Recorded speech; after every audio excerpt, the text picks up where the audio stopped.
Hello, everyone. I am Minty Betts here with Gianni the Greek. How are you, Gianni? Never better, Minty. Thanks for having me. Looking forward to another weekend of mixed martial arts.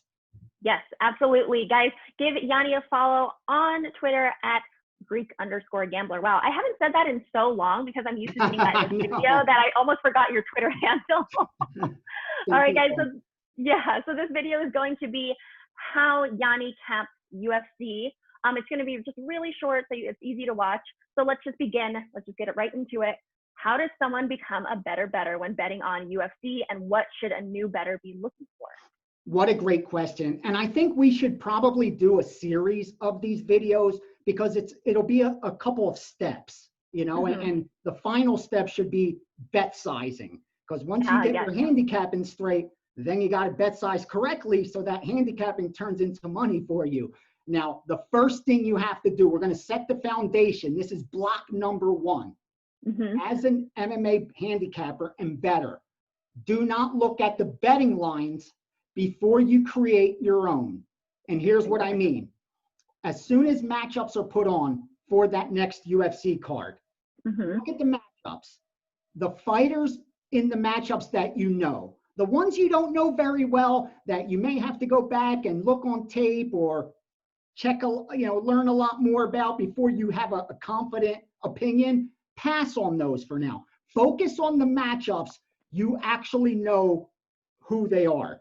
Then do your handicapping, however you do it, whether that's using data and statistics, whether you create models, whether you watch past fights, regardless of how you do it. When you're done handicapping the matchup of fighter A versus fighter B, write down what your implied win probability is.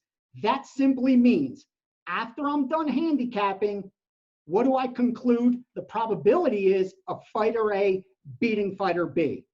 Once I do that, now I have my betting line.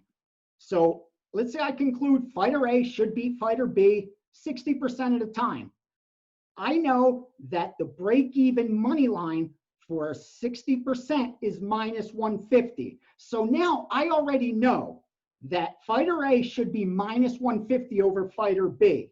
Now, when I go and look at the betting line, if fighter A is -200, even though I believe he's going to win that fight 60% of the time, that's not a bet I can make, because at -200, I would have had to say he wins this 67% of the time, 2 out of 3, just to break even.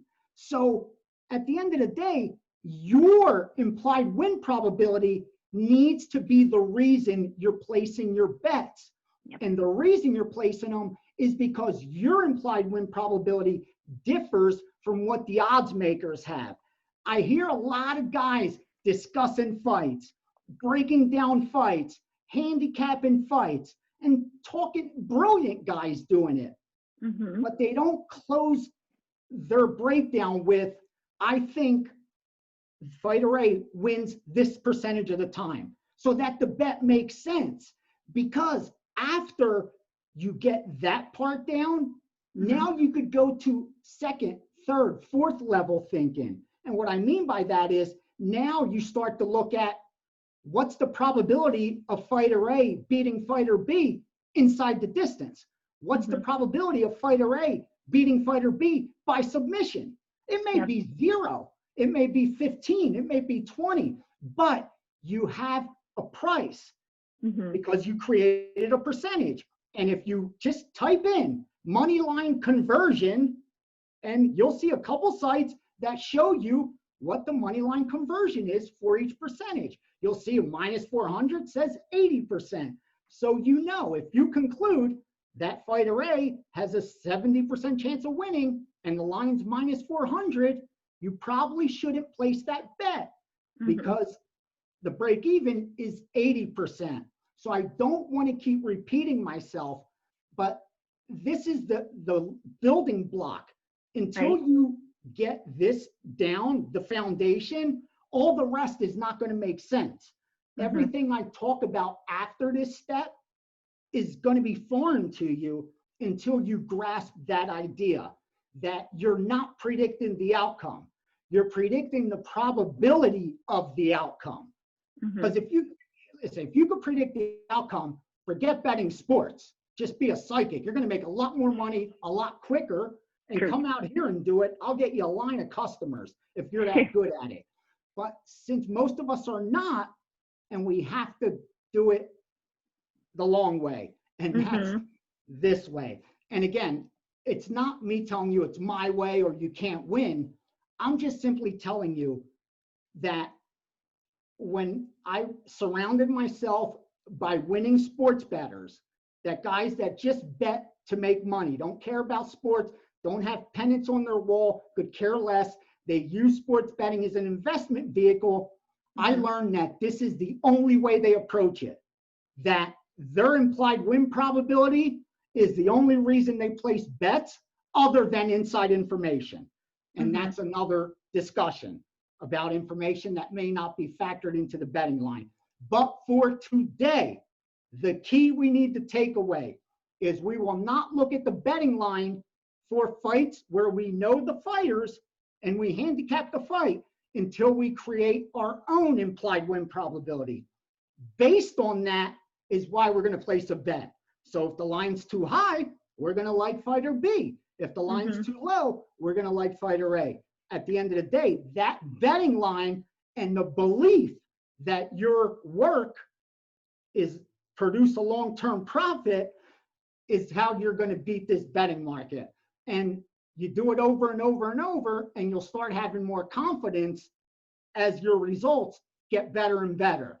Again, just try it. Just for one UFC event, just try it and take it from there. And then we go next step, next step, next step. But that's the foundation, baby. Start off there and you'll start off on the right foot.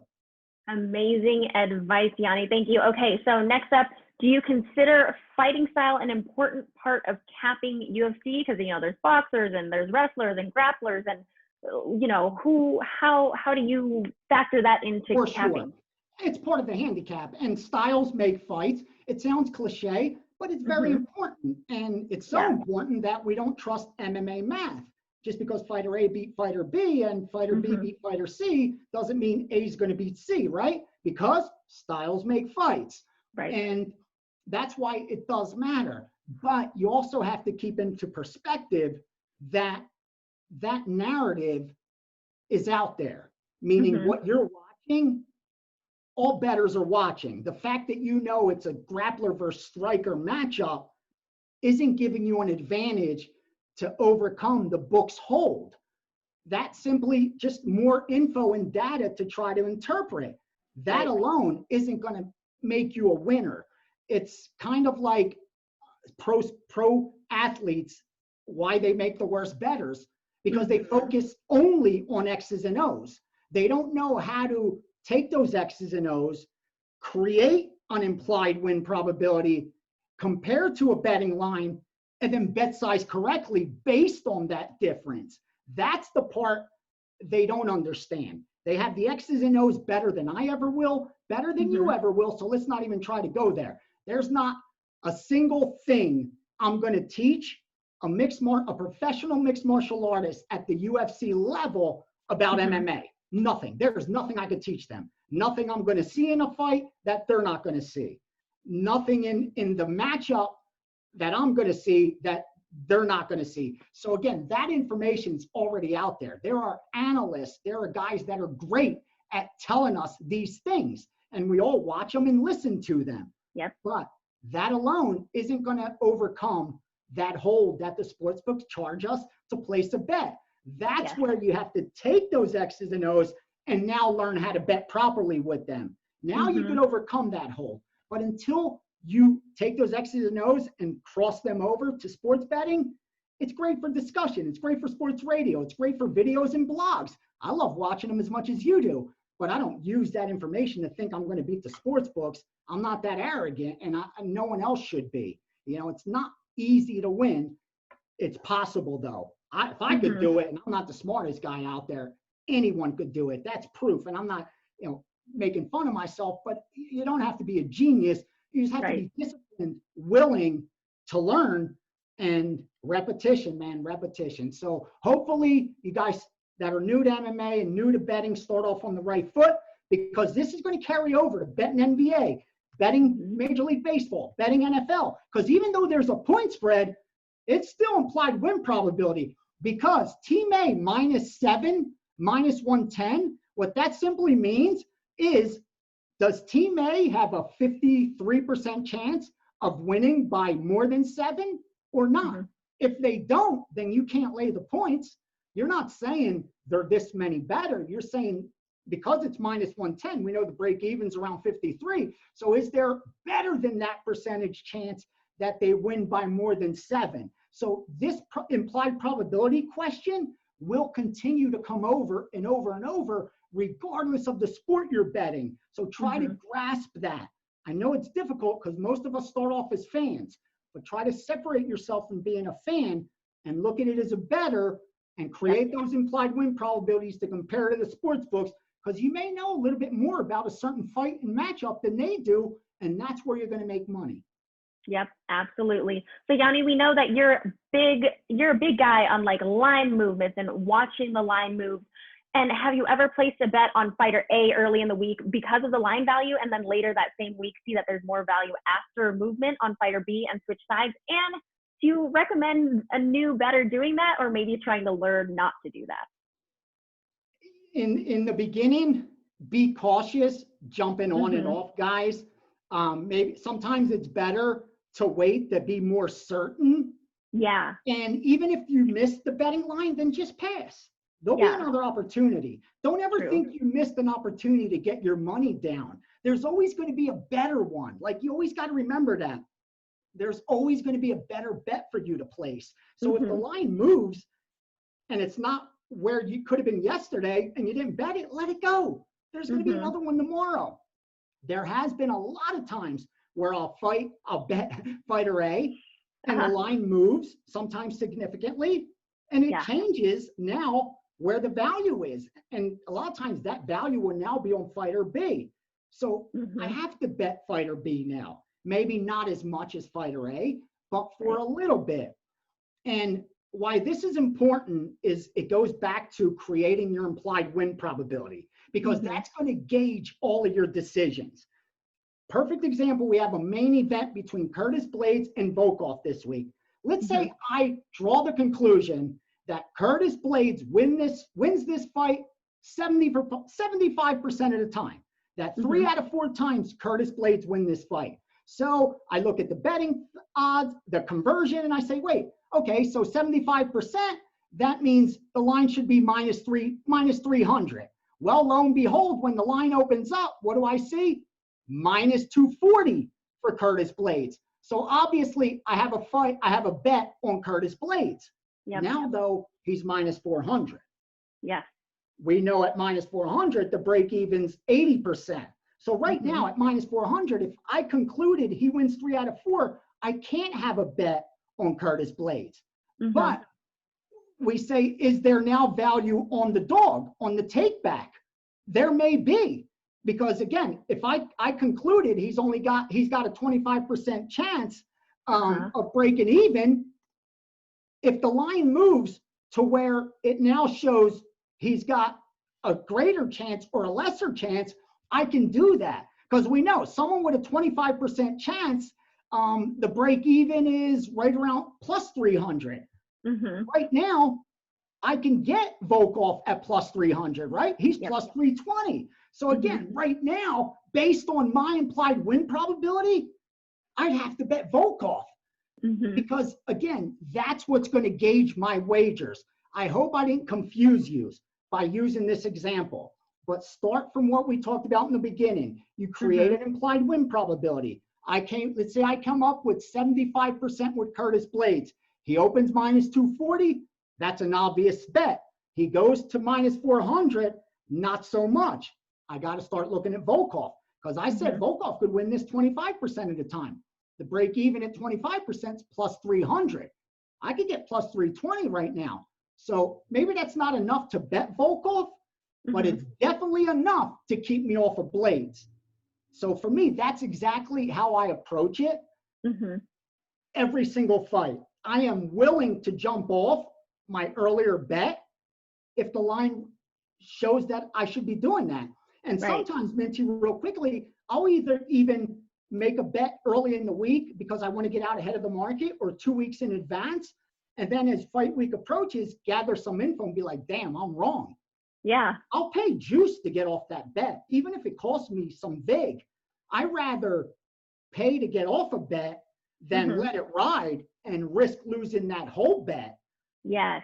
I don't want to gamble. I'd rather get most of my money back and look for another good bet to put that money in. So don't be afraid to pay a little juice to get off a bet. Don't just let it ride and hope for the best if you start to feel the other side's the right side. Right. You know what? That's so true, because I'm kind of new to MMA betting. And there's been a week where I jumped onto the favorite really early because I was like, okay, well, the line is low enough.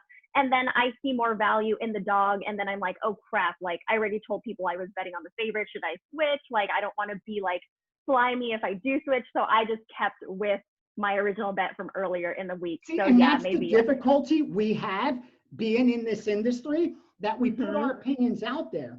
And we're not committed, where you're like, shit, on Monday I said fighter A, on Tuesday I said fighter A, on Wednesday I said fighter A, but now I love fighter B. What do I do? Exactly. Got more radio, more videos. Are you going to lie and say, you know, what can you do?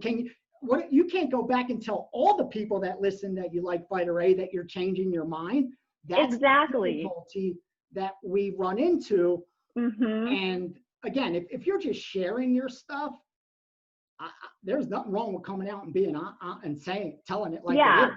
Exactly, when it's free information. Exactly. But right. I think you have more difficulty because you sell your picks and you're like, oh crap, like, well, this happens. And I've had that problem because with my guys, I bought off football games, basketball games, all kind of stuff.